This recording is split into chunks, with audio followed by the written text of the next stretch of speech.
Bismillah. A'udzu billahi minasyaitonir rajim. Bismillahirrahmanirrahim. Assalamualaikum warahmatullahi wabarakatuh. Alhamdulillahi rabbil alamin, wassalatu wassalamu ala asyrafil anbiya'i wal mursalin wa ala alihi wa ashabihi ajma'in.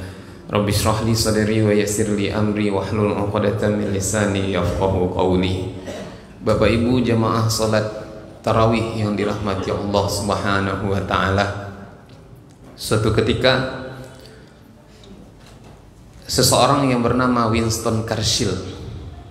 Siapa namanya tadi, Bu? Siapa? Buton. Anton, bukan Anton. Winston Churchill. Memang nggak payah nyebutnya sedikit Bapak Ibu kami. Beliau ini dianggap sebagai tokoh dan orang yang luar biasa diagung-agungkan di tanah Eropa. Beliau ini dimulia-muliakan dan dinaikkan, dimuliakan sampai beliau ini dianggap sebagai seorang pahlawan. Suatu ketika Winston Churchill ini mengumpulkan arsitek-arsitek perang Eropa. Kemudian suatu ketika berkumpul dengan arsitek perang Eropa itu, berkumpul dan berdiri di depan istana. Di depan istana itu ada sebuah kolom. Kemudian Winston Churchill pun berkata, "Siapa di antara kalian yang bisa menangkap ikan-ikan yang ada di dalam kolom ini?" kata Winston Churchill. Maka satu persatu arsitek-arsitek perang, panglima-panglima perang, orang-orang yang hebat dalam berperang itu kemudian angkat tangan dan kemudian satu persatu menyanggupinya. Maka satu orang masuk ke dalam kolam berusaha menangkap ikan.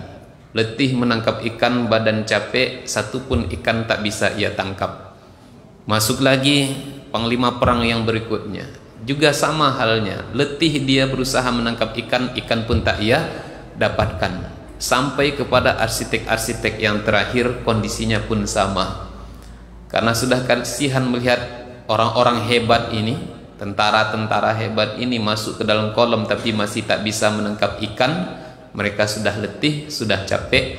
Maka kemudian apa kata Winston Churchill?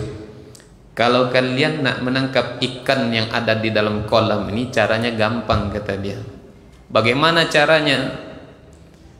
Keringkan kolamnya terlebih dahulu, keluarkan airnya. Maka ketika kolam itu sudah tak ada lagi airnya, maka tentu yang tersisa adalah ikan-ikannya. Maka dengan sendirinya ketika kolam sudah kering, ikan dengan mudahnya, jangankan satu, semua ikan akan mudah untuk engkau dapatkan," kata Winston Churchill. Maka lebih jauh Winston Churchill pun mengatakan, Bapak Ibu yang dirahmati Allah, kalau nak menghancurkan Islam itu tak perlu mereka diperangi, tak perlu mereka itu dibunuh. Karena kalau berperang, yang dicari umat Islam di waktu berperang itu adalah mati syahid, syuhada yang mereka cari. Maka kalau ingin menghancurkan Islam itu tak perlu kita bunuh mereka, tak perlu kita perangi mereka. Tapi bagaimana caranya? Pisahkan ikan itu dari airnya, katanya. Maknanya apa? Pisahkan umat Islam itu dari ajarannya. Maka ketika umat Islam itu sudah terpisah dari ajarannya, ikan sudah terpisah dari airnya, maka dengan sendirinya ikan itu akan mati tanpa membutuhkan tenaga yang banyak untuk membunuh ikan itu. Maka Bapak Ibu yang dirahmati Allah, barangkali inilah yang kita rasakan hari ini. Ketika umat Islam sudah terpisah dari ajarannya, maka kemudian umat Islam tak kenal lagi dengan nilai-nilai agamanya.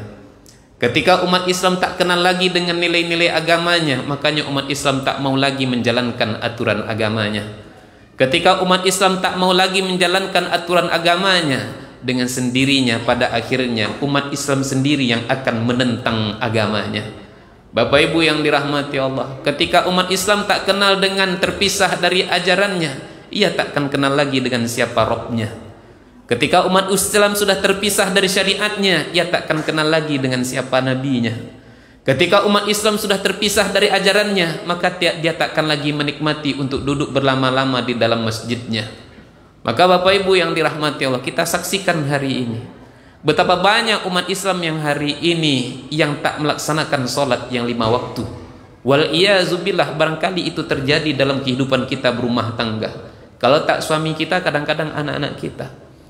Betapa banyak hari ini umat Islam yang kalaupun dia sholat, maka sholatnya banyak yang salah. Betapa banyak umat Islam hari ini yang bacaan Al-Qur'annya tak tentu arah. Betapa banyak anak umat Islam hari ini, kaum perempuannya keluar rumah dalam keadaan auratnya terbuka. Betapa banyak hari ini umat Islam yang membenci nilai-nilai agamanya. Bapak Ibu yang dirahmati Allah, ketika umat Islam tak lagi kenal dengan agamanya, maka kita lihat banyak umat Islam yang tak lagi menjalankan nilai agamanya. Betapa banyak umat Islam yang tak sholat hari ini. Padahal kita tahu hadis Nabi yang mengatakan as-salatu imaduddin, sholat itu tiang agama. Faman aqamaha faqad aqamad din, siapa yang menjaga sholatnya maka dialah yang membangun agamanya. Wa man tarakaha, siapa yang meninggalkan sholatnya faqad hadamad din, maka dialah yang meruntuh agamanya. Saking tegasnya Nabi berbicara tentang sholat, pernah Nabi katakan, man taraka sholata muta'ammidan faqad kafara jihara, siapa yang meninggalkan sholat secara sengaja maka dia sungguh sudah kafir secara nyata. Dalam kitab Sahih Fiqhus Sunnah yang ditulis oleh Imam Abu Malik Kamal bin Said Salim, orang ketika dia kafir, Bapak Ibu yang dirahmati Allah, maka setidaknya 2 risiko yang akan dia rasa. Mana 2 risiko itu? Yang pertama duniawi, yang kedua ukhrawi. Mana risiko duniawi bagi orang yang meninggalkan sholat ketika dia terjebak dalam lembah kekafiran? 1, dia tak berhak menjadi wali dalam pernikahan anaknya. 2, dia tidak layak untuk menikah dengan wanita muslimah. 3, dia tidak layak diurus jenazahnya ketika dia meninggal dunia. 4, dia tidak layak dan tak boleh masuk tanah suci Mekah Al-Mukarramah. Yang kelima, dia tidak halal sembelihannya. Yang keenam, dia tak boleh mewariskan. Dan yang ketujuh, dia tak berhak menerima warisan. 7 resiko duniawi. 1 apa tadi, Bu? Latih Bu di Bangkinang nampaknya. Tengok aja nanti di Facebook kita Bapak Ibu yang dirahmati Allah, karena waktu kita memang sangat terbatas sekali. Resiko yang kedua, resiko ukhrawi, cuman 1, tak 7. Mana dianya? Akan Allah campakkan dia masuk ke dalam neraka Saqar. Masalakakum fi Saqar? Qalu lam nakum minal musallin. Wahai hambaku, kata Allah, kenapa kalian hari ini begitu hina kok sampai masuk dalam neraka Saqarku? Maka orang-orang yang dalam neraka Saqar pun kemudian menjawab, lam nakum minal musallin. Ya Allah, dulu di dunia kami tak salat. Orang yang salat saja bisa celaka, apalagi orang yang tak salat sama sekali. Itulah yang Allah jelaskan dalam surat Al-Ma'un, inna a'tayna Al-Ma'un. Kalau inna a'tayna surah apa, Bu? Ini kebanyakan makan cendol tadi nampaknya. Surah Al-Ma'un, ara'aital ladzi yukadzibu bid-din fadzalikal ladzi yad'ul yatim wa la yahuddu ala ta'amil miskin fawailul lil musallin alladzina hum an salatihim sahun. Maka celaka, maka neraka, maka siksa untuk orang yang salat. Siapa orang yang salat tapi celaka masuk ke dalam neraka? Alladzina hum an salatihim sahun, yaitu bagi mereka yang lalai. Di antara bentuk kelalaiannya adalah dia enggan dan tak mau berjamaah. Ada lebih kurang 15 dalil yang menjadi pentingnya berjamaah. Satu di antaranya Nabi katakan, man sami'an nida falam ya'tihi fala salata lahu illa min uzrin. Siapa yang sampai suara azan ke telinganya, siapa yang mendengarkan seruan azan tapi dia tak mau datang untuk salat berjamaah, sekalipun dia salat, kata Nabi, sekalipun dia salat tapi salatnya sendiri-sendiri, tak mau dia berjamaah, maka salat yang dia lakukan itu tak ada artinya. Kecuali kalau ada uzur. Mana contoh uzurnya? Hujan yang selebat-lebatnya atau sakit yang sesakit-sakitnya. Kalau hujan, kalau sakit, maka uzur bisa diterima. Tapi kalau sekiranya hujan tidak, sakit pun tidak, dia tahu ada azan, tak mau dia datang, maka sekalipun ya solatnya tak akan diterima Allah Ta'ala. Betapa banyak umat Islam hari ini yang tak solat. Betapa banyak hari ini, kalaupun umat Islam sholat, kita perhatikan anak muda kita, Bapak Ibu yang dirahmati Allah, betapa banyak yang masih salah sholatnya. Rata di berbagai masjid kita lihat dan kita saksikan. Saya pernah melihat di sebuah masjid, Bapak Ibu kami, saya prediksi, berarti kalau prediksi bisa jadi betul, bisa jadi salah, tapi setidaknya mendekati. Anak-anak kelas 3 SMP atau kelas 1 SMA, sholatnya macam mana? Allahu Akbar, goyang ke kanan, goyang ke kiri. Izin saya berdiri ke depan Bapak Ibu kami. Saya lihat dengan mata kepala saya. Allahu Akbar katanya. Ketika dia sujud, Allahu Akbar. Dia sujud, kawannya pun sujud. Ketika imam duduk antara dua sujud, ditahannya kepala kawannya. Ini kepala kawannya. Ini terjadi. Penyebabnya apa Bapak Ibu yang dirahmati Allah? Karena anak-anak kita sudah tak lagi mengenal nilai-nilai agama, tak kenal lagi dengan nilai agama. Betapa banyak hari ini anak-anak kita yang bacaan Al-Qur'annya tak tentu arah. Dalam satu lokal Bapak Ibu yang dirahmati Allah, saya jumpai dan bahkan sering, karena saya langsung mengajar Bapak Ibu kami. Rata-rata adik kita mahasiswa satu lokal itu 30 orang. Yang bisa saya baca Al-Qur'annya, yang bisa saya terima bacaan Al-Qur'annya tak lebih dari 7 orang. Selebihnya apa? Menganguh. Karena waktu yang tak bisa saya jelaskan begitu detailnya, tapi inilah kenyataannya. Betapa banyak anak umat Islam hari ini yang keluar rumah dalam keadaan auratnya terbuka. Anak umat Islam. Bapak Ibu yang dirahmati Allah, umat Islam hari ini khususnya kita lihat generasi muda, tak betah untuk berlama di masjid, tapi untuk di warnet, untuk di kafe. Saya baru jalan dari rumah Bapak Ibu kami, saya tengok banyak kafe-kafe yang hari ini dan ramai anak-anak kita di sana dalam acara buka bersama, tapi kemudian sholat tak ada. Jangankan sholat, puasa aja entah ya entah tidak. Puasa orang puasa awak, buku orang buku awak. Bapak Ibu yang dirahmati Allah, betapa hari ini kita saksikan dengan mata kepala kita sendiri. Betah berlama-lama dengan Facebook dan Instagram, tapi tak betah untuk membaca Al-Quran. Realita Bapak Ibu. Ini masalahnya di mana? Karena kita sudah terpisah dari agama, dan ketika buah terpisahnya dari agama, kita tak lagi kenal dengan nilai-nilai agama. Dan pada akhirnya Bapak Ibu yang dirahmati Allah, yang amat sangat menyedihkan dan menyakitkan, umat Islam sendiri yang nantinya akan membenci nilai-nilai agamanya.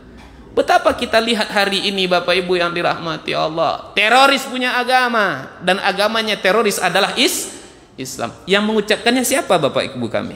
Orang Yahudi atau orang Nasrani? Bukan. Orang Islam. Ciri-ciri teroris, lihat celananya. Kalau celananya di atas mata kaki, teroris. Kalau jengkotnya panjang, teroris. Untung saya jengkot saya tak panjang. Sempat jenggot saya panjang, Ustadz teroris agaknya nih. Saya kan termasuk orang yang dipantau juga Bapak Ibu yang dirahmati. Tapi alhamdulillah dengan nikmat yang Allah berikan sampai detik ini, sekecil zarah pun tak gentar saya menghadapi itu semua. Bahkan saya harapkan mati saya di sinilah hendaknya mati saya nanti. Satu doa saya Bapak Ibu yang dirahmati Allah, ya Allah, mohon jangan Engkau cabut nyawaku sebelum aku dapat memberikan yang terbaik untuk agama dan mulia ini. Itu yang saya doakan selalu Bapak Ibu kami. Betapa hari ini ciri-ciri teroris itu, lihat dari istrinya. Kalau istrinya pakai cadar maka berarti dia teroris. Ciri-ciri teroris, ciri-ciri radikal, diremehkan nilai agama. Nampak orang celananya di atas mata kaki, "Oi, banjir ya Pak," kata dia. Untung celana saya tak di atas mata kaki. Kalau sempat kena bully juga lah saya. Betapa nampak orang ketika panjang jenggotnya, "Wih, kambing lewat," kata dia. Nampak orang pakai baju jalabiah, malaikat lewat. Nampak orang pakai cadar, ninja hatori. Ciri-ciri teroris, ciri-ciri radikal. Lupakah kita bahwasanya memakai cadar, celana di atas mata kaki, memanjangkan jenggot, memotong kumis itu adalah sunnah Nabi. Tapi apalah daya, karena kita yang sudah terpisah dari agama, maka kemudian kita sendiri yang membenci nilai-nilai agama. Lupakah kita Nabi panjang jenggotnya, celananya di atas mata kaki, kemudian semua istri Nabi ketika turun ayat tentang bercadar, menutup aurat dengan sempurna, semua istri Nabi itu memakai cadar. Tapi apalah daya, karena ikan itu yang sudah terpisah dari air airnya, maka kemudian seakan-akan dia sudah mati. Maka pada akhirnya Bapak Ibu yang dirahmati Allah, kita bermohon kepada Allah, semoga kita sampai mati nanti takkan terpisah dari agama kita. Kita hidup dengan Islam dan kita pun mati dalam keadaan Islam. Wala tamutunna illa wa antum muslimun. Setiap hari Jumat, maka inilah diantara ayat yang tak pernah lupa dibaca oleh khatib di waktu menyampaikan khutbahnya. Bapak Ibu yang dirahmati Allah, dan juga pada akhirnya kita bermohon kepada Allah Subhanahu wa taala, kejayaan Islam akan kembali di tangan kita semua. Amin ya rabbal alamin. Wallahu a'lamu bishawab. Wabillahi taufiq wal hidayah. Wassalamualaikum warahmatullahi wabarakatuh.